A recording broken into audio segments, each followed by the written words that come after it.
그렇습니다. 오늘은 부활주일입니다. 부활주일은 예수께서 죽음을 이기시고 다시 사신 것을 기억하고 기념하는 주일입니다. 여러분, 세상이 가장 강력한 무기로 사용하는 것이 무엇인지 아십니까? 그것은 죽음입니다. 너 죽을래? 그래서 세상은 예수님을 강력한 무기인 죽음으로 박해했고 죽였습니다. 십자가에 못 박아 죽이라고 외쳤던 군중들, 또한 그 군중들 뒤에서 조종했던 종교 지도자들, 예수님을 십자가에 못 박는 일에 실행했던 로마 군병들, 예수의 죽음으로 모든 것이 끝이 났고 승리한 줄 알았습니다. 하지만 예수님은 그 죽음을 보기 좋게 패배시켰습니다. 그리고 당당하게 무덤을 열고 나와서 제자들과 많은 이들에게 부활하신 자신을 보여주셨습니다. 예수님이 부활하셨다는 소문이 삽시간에 많은 사람들에게 퍼져나갔습니다. 부활을 목격한 제자들은 더 이상 두려워하는 급장이들이 아니었습니다.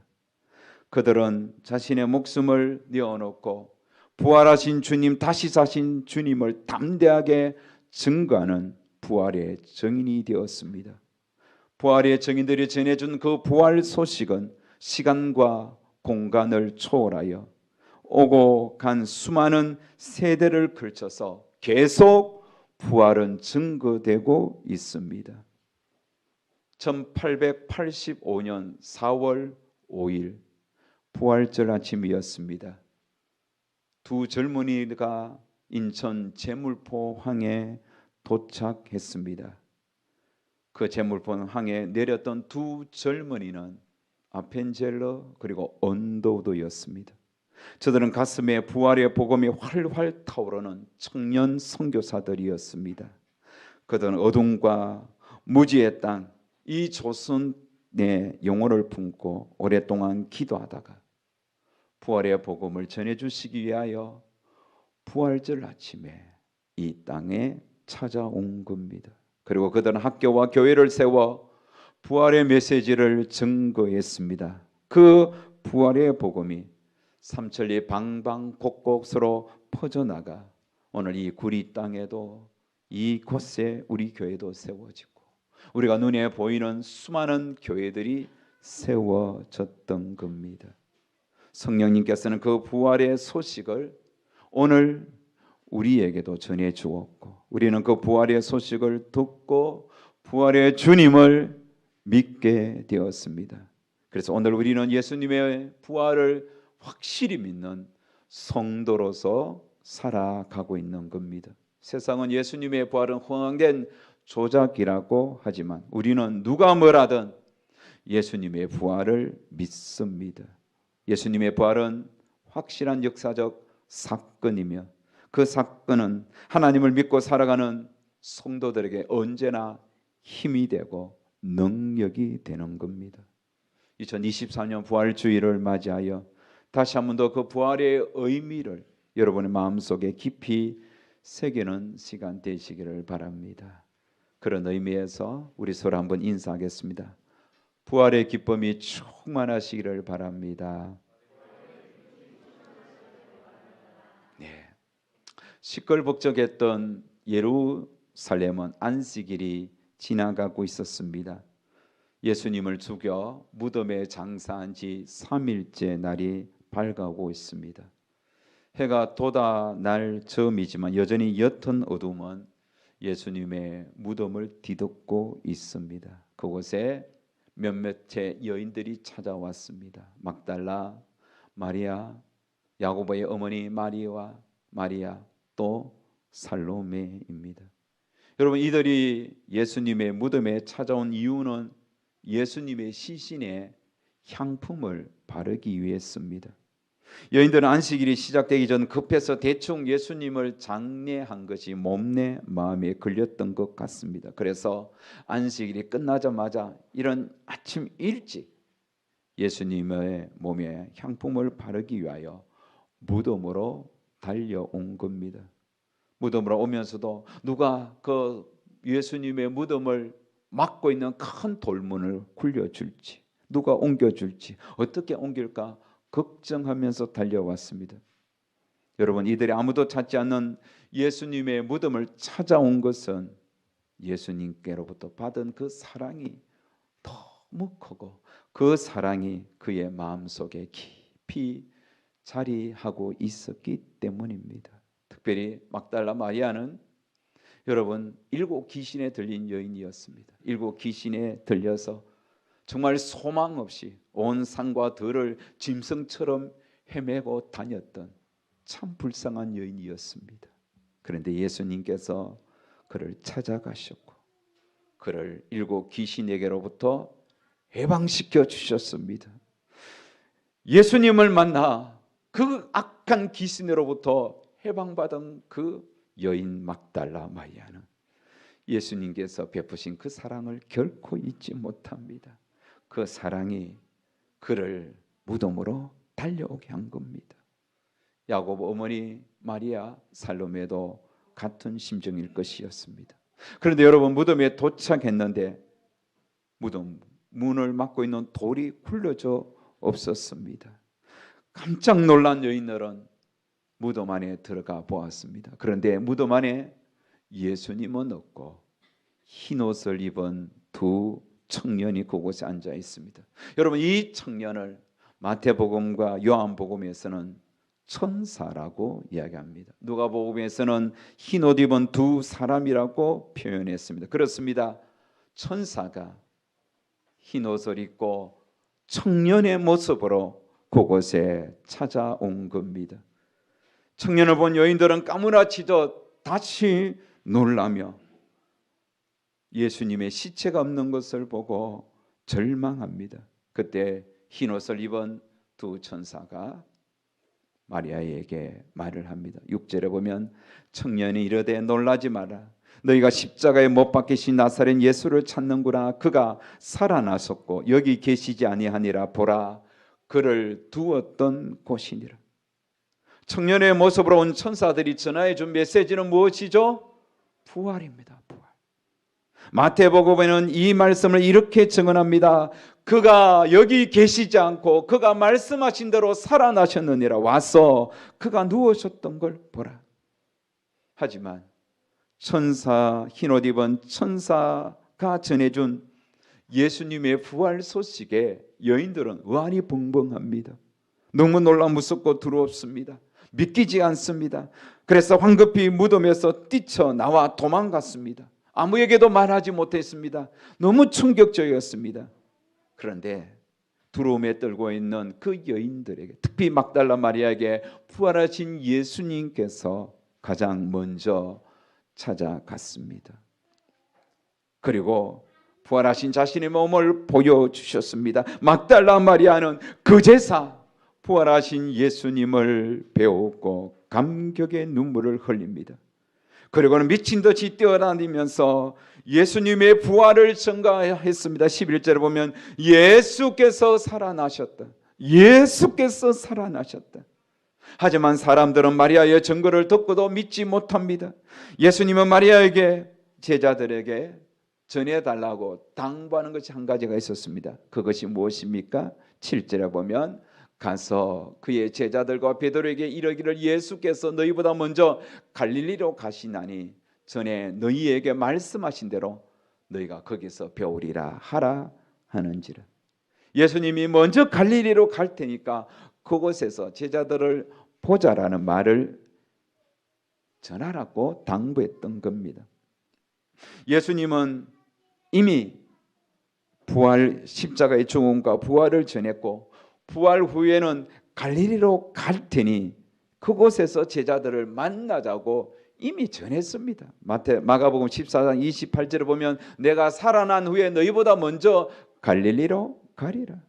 그렇습니다. 예수님은 부활하신 자신의 모습을 여러 사람들에게 보여주시고는 곧바로 갈릴리로 갔습니다. 그리고 그곳에서 제자들을 기다리겠다는 겁니다. 여러분, 예수님께서 왜 갈릴리로 갔겠습니까?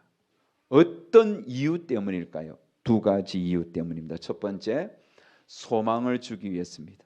제자들에게 소망을 주기 위해서 그곳으로 갔던 곳입니다. 여러분, 갈릴리는 넓은 호수와 또 계곡과 우거진 숲이 어우러진 참 아름다운 고을입니다.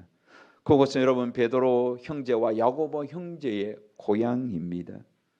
예수님은 그런 베드로 형제와 야고보 형제를 제자로 불렀습니다. 그리고 3년 동안 함께 동고동락하면서 하나님의 나라를 선포했습니다.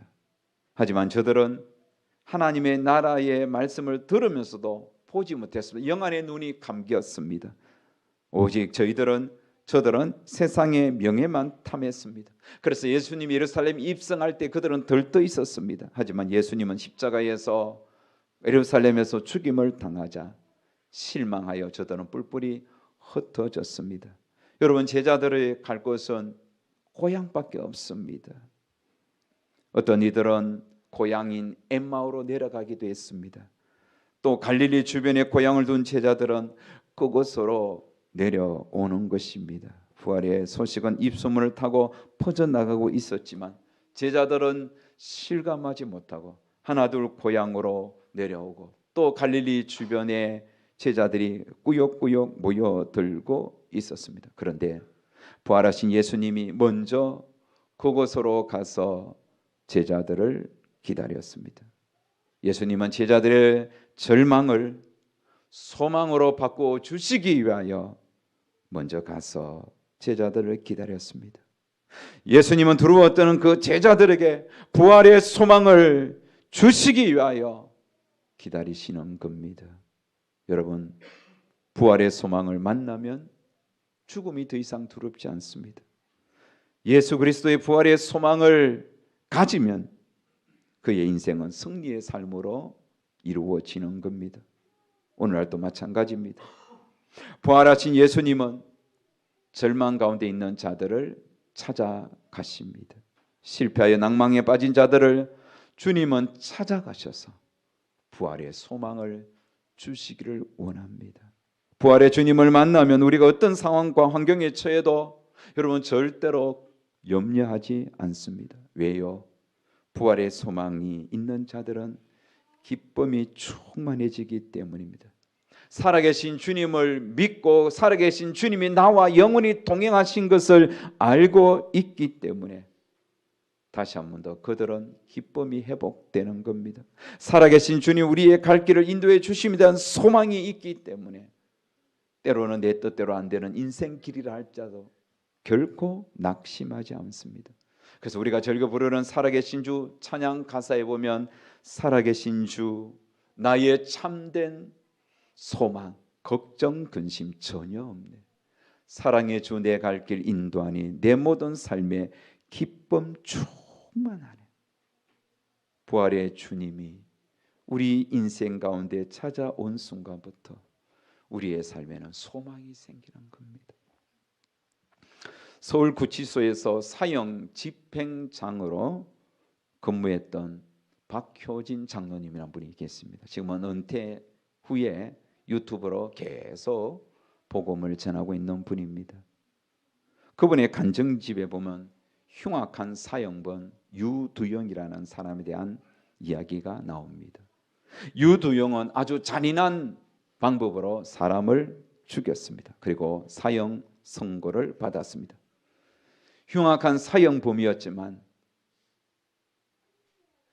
박효진 장로님은 그를 불쌍히 여기며 그를 위하여 간절히 기도하면서 그에게 부활의 복음을 전하기 시작했습니다. 놀랍게도 유두영은 부활의 복음을 받아들였습니다. 그리고 살아계신 주님을 자신의 구주로 영접했습니다. 예수님을 믿고 거듭난 이후에 유두영은 감옥 안에서 만나는 사람들에게 예수 부활을 증거하는 증인이 되었습니다. 그러면서 제수들에게 너희들 죽을 준비하고 있니? 너희 오늘이라도 죽으면 어떤 일이 일어날 것 같니? 예수님을 믿으라고 끊임없이 예수님을 전했습니다. 그래서 어느 날 사형 집행날이 되었습니다. 사형 집행에 앞서 간략한 절차를 거칩니다. 집행관은 그가 사형에 해당한 죄목을 조목조목 요약해서 읽어 나가기 시작할 때에 유도영의 손을 번쩍 들고 소장님 부탁이 있습니다. 모두 그를 쳐다봅니다. 그래서 유도영은 말합니다. 소장님, 지금 읽으시는 모든 죄 제가 다 지었습니다. 그러나 그 죄는 제가 하나님을 알기 전에 지은 죄입니다. 제가 하나님을 좀 더 일찍 알았더라면 그 죄를 짓지도 않았고 이렇게 감옥에 오지도 않았고 이렇게 사형 당하지도 않았을 것입니다. 그러나 저는 늦게나마 하나님을 믿었습니다. 하나님께서 제가 지은 모든 죄를 다 용서해 주셨습니다. 이제 예수님을 믿고 8년이라는 세월을 예수와 함께 살다가 오늘 하나님의 나라에 가게 되었는데 하나님께서 이미 다 용서해 주시고 기억조차도 하지 않으시는 그 죄목을, 그 더러운 죄를 제가 다시 듣고 싶지 않습니다. 용서받은 깨끗한 몸, 영으로 오늘 그렇게 깨끗한 모습으로 주님 앞에 가고 싶습니다. 부탁합니다. 그 부끄러운 죄를 잊지 말아 주시면 좋겠습니다. 참으로 숙연해지는 시간입니다. 그는 조용하게 그 제목은 더 이상 읽혀지지 아니하고 그는 조용하게 하나님을 찬송했습니다. 하늘 가는 밝은 길이 내 앞에 있으니 슬픈 일을 많이 보고 늘 고생하여도 하늘 영광 밝음이 어두운 그늘 헤치니 예수 공로 의지하여 항상 빛을 보도다. 그렇게 찬송가 493장 하늘 가는 밝은 길을 그 찬송을 부르고 부활하신 승리의 주님을 바라보면서 주님을 만날 그날을 소망하면서 그는 평안한 모습으로 형장의 이슬로 사라졌던 겁니다. 사랑하는 여러분, 부활하신 주님을 만나면 절망이 있는 자들에게 소망이 주어지는 겁니다. 오늘 혹시 여러분에게 절망한 일이 있습니까? 낙심이 있습니까? 좌절이 있습니까? 사망 권세 이기시고 부활하신 승리의 주님을 만나십시오. 그 주님을 만나면 여러분 마음에 있는 절망과 불안과 낙심은 다 사라지고 주님이 주시는 소망으로 가득 채워지리라 믿습니다. 두 번째, 예수님이 갈릴리 가신 목적은 사명을 주시기 위해서입니다. 예수님은 제자들을 만나기 위해서 갈릴리 호수를 찾아갔습니다. 제자들은 갈릴리에서 그물을 던지면서 고기를 잡고 있었지만 밤새 잡았지만 한 마리도 잡지 못했습니다. 그때 예수님께서는 그 제자들을 바라보시면서 그물을 배 오른편에 던지라. 얼떨결에 제자들은 그물을 배 오른편에 던졌더니 정말 수도 헤아릴 수 없는 많은 물고기 떼를 잡았습니다. 물고기를 건져 올리면서 제자 중 가장 나이가 어렸던 요한이 생각합니다. 자신이 제자로 부름을 받았을 3년 전에도 이와 비슷한 상황이어서 깊은 곳에 가서 그물을 던지라고 하신 그 예수님께서 오늘은 오른편에 던지라 하셨네라고 기억하면서 그 말씀을 하신 분이 예수님이심을 그는 깨닫고 이렇게 이야기했습니다. 주가 오셨다. 주님이시다.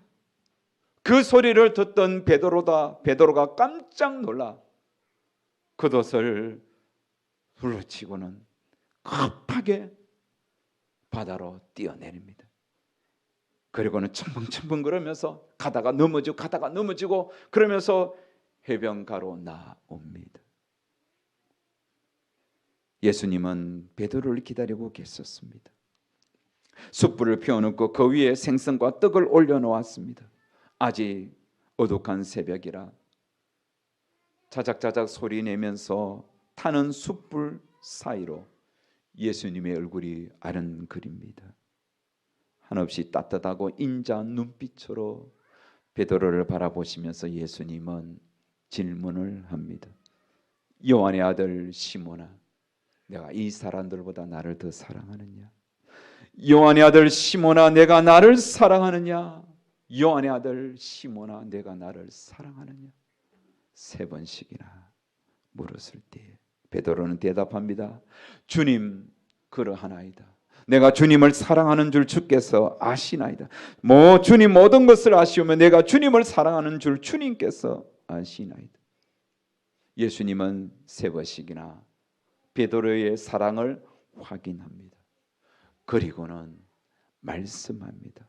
요한복음 21장 18절 우리 다 같이 읽습니다. 시작. 이르노니 내가 젊어서는 스스로 띠띠고 원하는 곳으로 다녔거니와 늙어서는 내 팔을 벌리리니 남이 내게 띠띠우고 원하지 아니하는 곳으로 데려가리라. 아멘. 여러분, 예수님께서 왜 베드로에게 이 말씀을 하셨겠습니까? 그것은 바로 베드로에게 사명을 주시기 위해서입니다. 베드로는 예수님을 3번씩이나 부인했습니다. 그것을 회개했습니다. 그러나 늘 마음에 하나님 예수님에 대한 그런 죄송한 마음이 컸습니다. 그런데 그 베드로에게 예수님이 찾아가셔서 사명을 주셨습니다. 베드로는 더 이상 겁쟁이가 되지 아니했습니다. 옛날 베드로가 아니었습니다. 그 사명을 받고 그는 일어나서 이제는 예수님의 부활을 증거하는 증인이 되었습니다. 순교의 제물이 되기까지 그 사명 따라 흔들리지 않는 부활의 증인의 삶을 살았던 겁니다. 다른 제자들도 동일한 겁니다. 사랑하는 여러분, 부활하신 주님은 오늘 성도와 함께 하십니다. 우리가 이렇게 육체 가운데 사는 것은 우리를 사랑하사 우리를 위하여 자기 자신을 버리신 하나님의 아들을 믿는 믿음으로 우리가 사는 겁니다. 그래서 내가 육체 가운데 사는 것은 내가 사는 것이 아니라 부활하시고 살아계신 하나님이 오늘 나와 함께 사시는 겁니다. 우리는 이미 옛사람이 죽었습니다. 육체 가운데 부활하신 주님이 우리와 함께 살아갑니다. 그래서 오늘 설교 제목처럼 예수 안의 삶은 축복입니다. 왜요? 부활하신 주님이 우리와 함께 살아가기 때문입니다. 살아계신 주님을 믿고 사는 사람은 결코 낙심하고 절망하지 않습니다. 소망 가운데 기뻐합니다. 아무리 힘들어도 살아계신 주님이 우리와 함께 하심을 믿기에 결코 절망하지 않고 이겨냅니다. 그리고 살아계신 주님을 더 많은 사람들이 믿고 의지하며 살도록 예수 생명 부활을 전하는 사명자로 살아가게 됩니다. 부활절은 오늘 우리의 꿈도 소망도 다시 살아나는 날입니다. 부활절은 주를 위하여 죽고 주를 위하여 살겠다고 새롭게 다짐하는 날입니다. 부활절은 내 자녀들에게, 내 남편과 아내에게 살아도 주를 위하여 죽어도 주를 위하여, 그래서 우리는 사나 죽으나 주의 것임을 다시 한 번 더 확인시켜주고 전수해주는 그런 날입니다. 그런 후에 우리도 부활하신 주님과 함께 기뻐하며 살아가기를 작정하는 날입니다. 주님은 살아계시서 영원히 우리와 함께 하십니다. 살아계신 주님 우리 찬양하면서 함께 부활의 주님과 동행하기를 다짐하는 그런 시간이 되었으면 좋겠습니다. 우리 함께 찬양합니다.